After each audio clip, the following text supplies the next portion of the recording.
All right, tonight we're heading into Cagney Steakhouse on the Norwegian Dawn. Checking in, this definitely feels like a step up from the rest of the ship. Walking through, it's quieter, more relaxed, a nice break from everything else going on. Getting seated, we had already spoken to them the night before about our allergies, so we were hoping that would make things easier. Here's a quick look at the menu, pretty much what you'd expect from a steakhouse: steak, seafood, and classic sides. The boys are still looking through the menu. The ladies have already ordered the night before because of the allergies, though we did end up having to remind them a few times. Appetizer out, and everything looks really nice when it comes to the table. Presentation wise, no complaints at all. It feels like the classic steakhouse start to the meal. But once we start eating, this is where we start to notice a problem for the allergy orders. They look great, good texture, cooked well, but very little seasoning, if any. It felt like everything was made as plain as possible just to stay on the safe side. Definitely one of those moments where you start thinking, this could really use something. Now the entrees, and this is what most people are here for.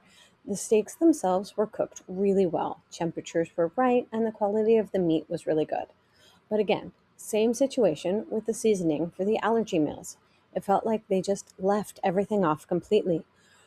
So what you're getting is a well-cooked steak, but that's kind of it. No real seasoning, no extra flavor, just plain. I ended up using the seasoning I brought with me from home, and that honestly made a big difference.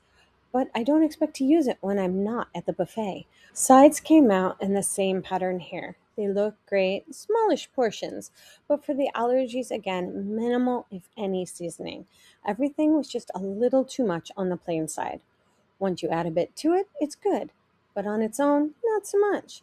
So, if you're traveling with allergies, just know you might need to adjust things a bit to get it where you want it. Here's a look at the dessert menu. There are actually some good options listed. But here's another thing that got a little tricky for us. They didn't seem to fully understand the allergy limitations, even after we talked them through. Instead of bringing something simple like a piece of cake, they ended up giving my daughter flavored ice, which was a big disappointment for her, especially since her allergy isn't that restrictive. So, overall, better than the main dining room. And if you don't have an allergy, you can have an excellent meal. But if you're traveling with allergies, just know you may need to advocate for yourself a bit and maybe bring a bit of seasoning. Please don't forget to like and subscribe. Wish you were here.